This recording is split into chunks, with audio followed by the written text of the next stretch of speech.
Hi, I'm sure that you, like me, are shocked by this new and rather dangerous world that we seem to be living in, with no end in sight, incredible uncertainty, and, if you're anything like me, glued to a news cycle that reports just one tragedy after another.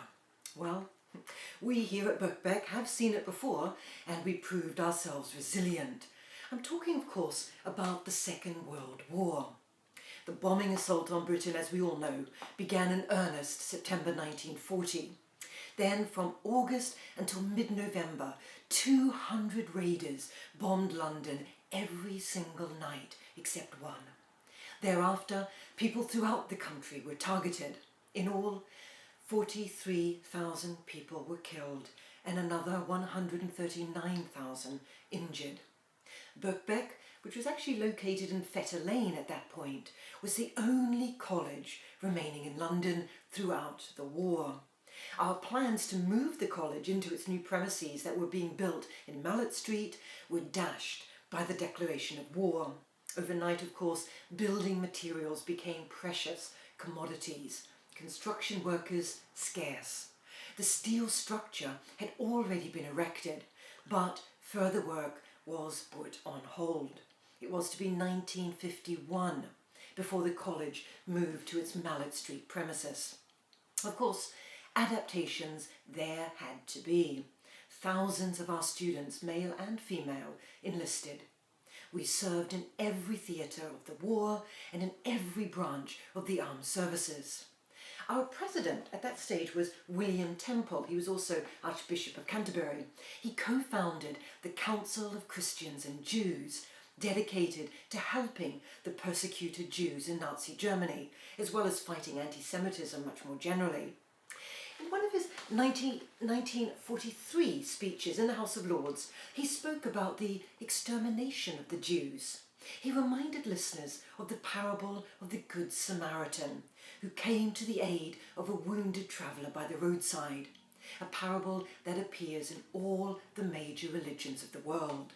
William Temple, our president, reminds us that it is part of our tradition here at Birkbeck to not only express solidarity to persecuted and marginalised people, but to act upon it.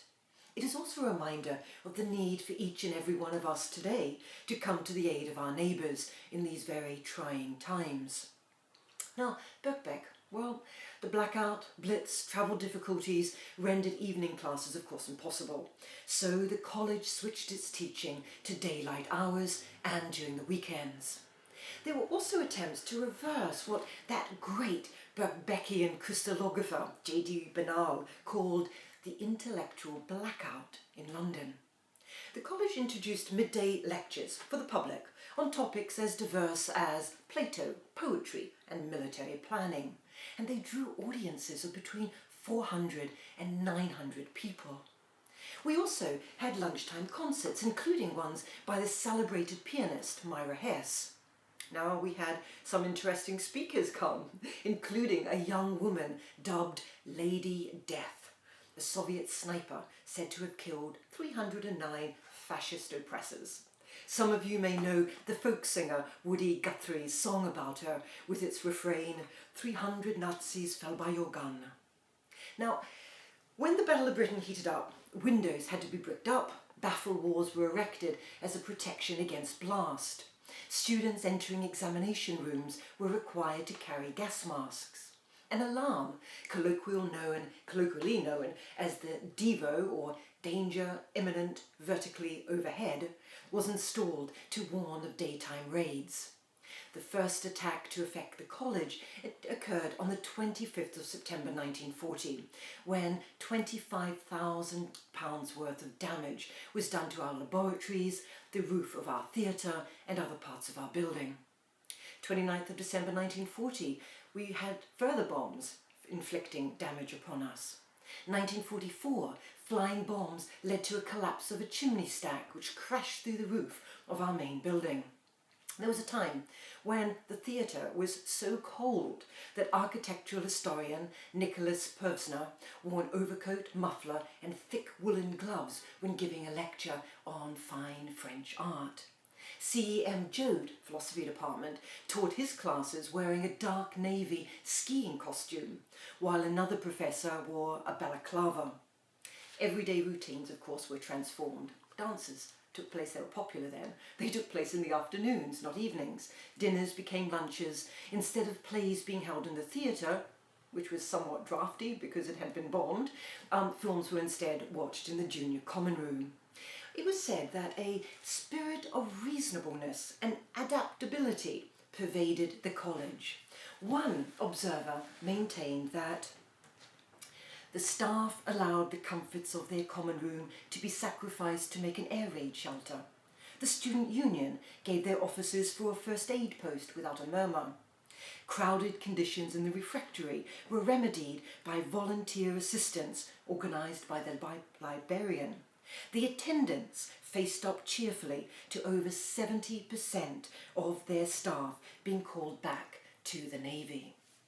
Now, rationing, well, meant that food became a central topic of conversation, very much like us today, obsessed with ensuring we have well-stocked cupboards. The college secretary, the rather portly Troop Horn, who was known for his love of good food, was forced to be inventive. He caught pigeons on the college's roof and cooked them in what was to become his very famous pie. He also wrote a letter addressed to Bussy, that is, A. Leslie Bostock, who had been president of the Students' Union and was on active service in Abyssinia.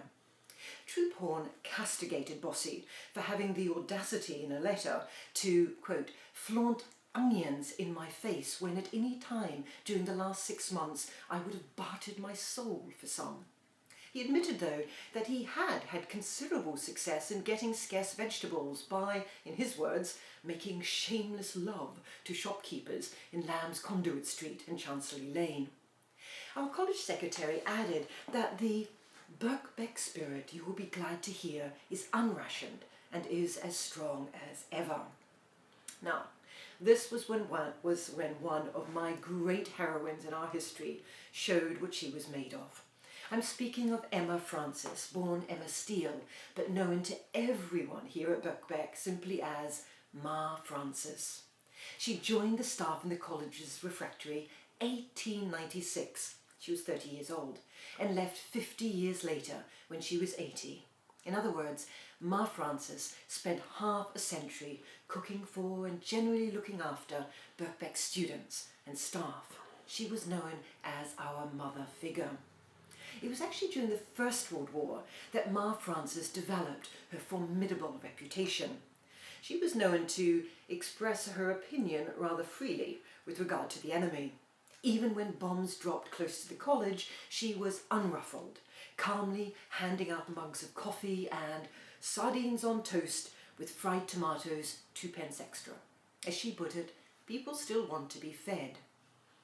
Now, we were even more impressed by her mettle during the Second World War. Then, too, she was not shy about expressing what she thought of Herr Hitler and was unperturbed when bombs fell, fires started, water mains burst. The worst day for Birkbeck? Well, this was early on the morning of Sunday, 11th of May, 1941, when bombs started dropping directly on the college, destroying our library, destroying our laboratories and other parts of the buildings. Ma Francis, though, made her way to the college's kitchen. When a policeman tried to stop her, saying, "Can't go down there, Ma," she abruptly retorted, "Young man, I've got my work to do, you can't stop me." Something, of course, we can't do in the middle of a pandemic. But work she certainly did. The building was still on fire, there was no gas, air was full of smoke. But Ma Francis made coffee for everyone on this small Primus stove, and she then served 150 people lunch. Someone reported hearing her muttering, "Whew, lucky I cooked the joints yesterday." Now, I think that Ma Francis, born Emma Steele, had the right attitude. She was calm, sociable within limits, and creative. "Steele by name, Steele by nature, that's me," she used to say. Well, as we prepare for the long haul, it's a good slogan, I think, for Birkbeckians today.